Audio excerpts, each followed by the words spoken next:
Fala, gente boa do Clube de Leitura do Gabo, aqui é o Diego com mais um vídeo. E eu trago para vocês a última leitura coletiva, que foi A Cinderela Chinesa, da escritora Adelina Yen Ma. Acho que a pronúncia correta seria mais ou menos essa, né?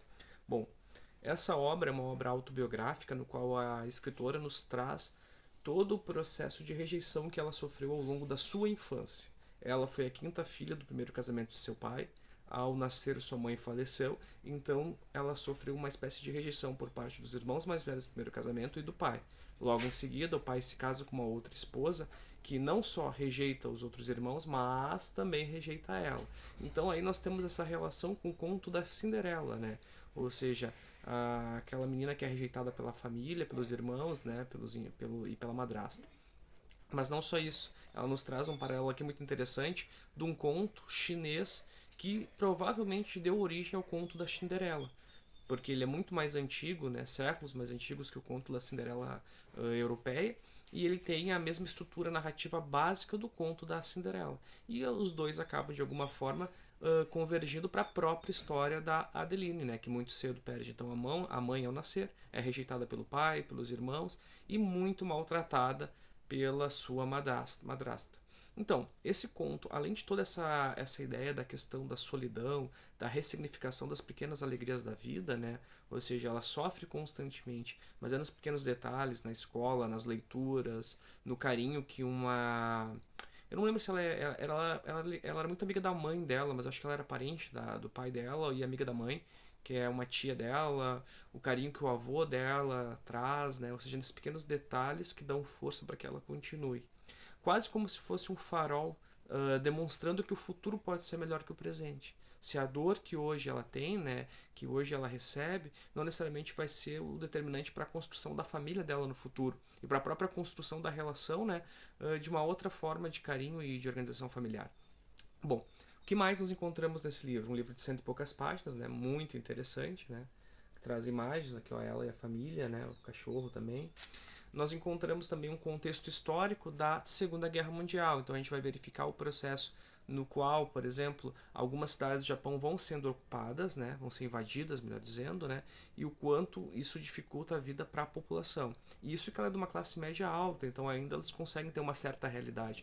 Então imagina como difícil não é para as pessoas mais pobres. E ela vai, então, a partir da perspectiva de uma criança, narrando o que ela percebe. E não só isso, a gente também percebe, né, as zonas internacionais, né, construídas do processo do imperialismo europeu, né, que vai invadir, né, também cidades do Japão num período anterior, né, e eles passam a viver numa dessas zonas internacionais. Então, a gente vê todo o contexto da Segunda Guerra Mundial, da opressão, da violência japonesa contra o povo chinês. E pós o término da Segunda Guerra Mundial, a gente vai ver também a dinâmica da guerra civil, né, ou seja, claro que pela lógica e visão de uma criança. Vamos ler um trecho aqui que pode nos mostrar um pouco da forma como a obra se apresenta. Tia Baba me contou que o Japão era um país forte, que havia conquistado a maior parte da China, inclusive a cidade de Tianjin, onde nós morávamos. Meus três irmãos estavam sempre reclamando das aulas de japonês, às quais eram obrigados a assistir na escola. Nós, criança, tínhamos de mostrar respeito e curvar a cabeça toda vez que passávamos diante de um soldado japonês, senão eles nos castigavam ou até matavam. Uma vez, o melhor amigo do meu irmão levou chutes e tapas de um soldado japonês porque esqueceu de baixar a cabeça quando passou por ele.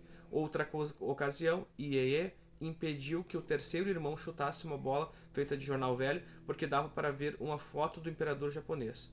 Todo mundo odiava o japonês e até os adultos tinham medo deles. Agora diziam que o japonês estava exigindo sociedade nos negócios de meu pai. Ou seja, toda a violência da invasão japonesa, né, das cidades chinesas. Então imagina se a classe média alta sofria isso, o que os pobres, então, naquele momento lá, naquele período, não vivenciavam.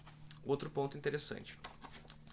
No aeroporto de Yanqian, grandes multidões deslocavam, se empurravam e se acotelavam como uma onda humana, brigando pelos bilhetes. Para minha surpresa, menos de 10 passageiros embarcavam em nosso avião de Xangai para Tianjin. Sentei atrás de papai e de Niang. Ao meu lado, um lugar vazio. Eu não sabia na época, mas a China que eu conhecia estava transformando diante dos meus olhos. Meus avós, Yeye e Nai, haviam nascido durante a dinastia Qing, que governara a China durante 267 anos, até ser derrubada por Sun Yan em 1911. Depois da Revolução Sun, os senhores das guerras locais dividiram o país em feudos e guerrearam um com os outros até o surgimento do Partido Nacionalista, liderado por Chiang Kai-shek, Quando o Japão invadiu a China em 37, a maior parte do país era controlada por Chiang Kai-shek, mas os comunistas liderados por Mao Tse-tung ganhavam força. Entre 37 e 45, os nacionalistas e os comunistas formaram uma frente única para enfrentar os japoneses. Depois da rendição do Japão, em 45, Mao Tse-tung e Chiang Kai-shek retornaram à guerra civil pelo controle da China. E nesse momento é um momento muito triste, porque o pai dela leva ela para uma cidade que está prestes a ser ocupada, então, né, pela guerra, pelas forças comunistas, né, e pelo contexto de guerra civil. E por que eu digo que é triste? É triste porque o pai dela coloca ela no internato interno, um internato, e abandona ela lá. Ou seja, a gente não sabe como é que ia ser o tratamento nesse processo de ocupação, né? Ainda mais para uma criança pequena. E por isso que ela estranha, tá tudo tão vazio e só eles indo e todo mundo vindo, né? As pessoas estavam fugindo da guerra, né? Da batalha que provavelmente viria a acontecer naquela cidade. O pai vai lá e deixa ela lá e ela é salva depois lá por uma conhecida da família que retira ela de lá, etc, né? Ou seja, aí a gente vê mais uma vez o descaso do pai. Então, sobretudo, o que esse livro se trata? Se trata da esperança. A própria autora no início do livro já demonstra. Para vocês que estão se sentindo só, que estão sentindo aquela dor, que estão vivenciando uma realidade, um momento diferente, tenha em mente que isso vai passar. Não que a dor vá sumir totalmente, não que ela vai esquecer os traumas, mas de alguma forma isso vai ser ressignificado. E a vida pode ainda ser boa de outras formas. Então, o livro dela é quase como se fosse um farol para dizer às crianças que vivenciam coisas parecidas ou adultos que o mundo pode ser diferente e você pode construir então esse outro mundo, essa outra realidade, essa outra organização familiar mais fraterna e cuidadosa, né, sem essa exclusão, sem esse preconceito. Então, o que o livro tem de interessante? Essa perspectiva, né, de impulsionar a visão de futuro, um contexto de Segunda Guerra Mundial e da violência japonesa em relação à invasão, né, da China, o contexto da Guerra Civil na perspectiva de uma classe média, de uma criança, a própria questão também da violência com a mulher, né? Nós vemos na questão da avó dela, que sofreu toda aquela questão da violência dos pés de lótus, né? Ou seja, no qual mulheres com pés pequenos eram consideradas bonitas, então se comprimia os pés, amarrando fitas de seda e usando sapatos de madeira, tornando os pés muito machucados, muito apertados.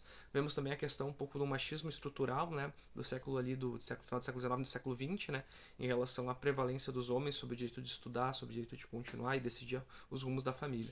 Então é isso, é um livro que eu acho que vale super a pena, é um livro triste, não vou dizer para vocês que ele é feliz, mas ele lança um pouquinho de luz nessa perspectiva de um futuro melhor que todo mundo pode construir a partir da ressignificação e da superação de certos traumas. Então não deixe de se inscrever no canal, seguir lá no Instagram e até a próxima, pessoal!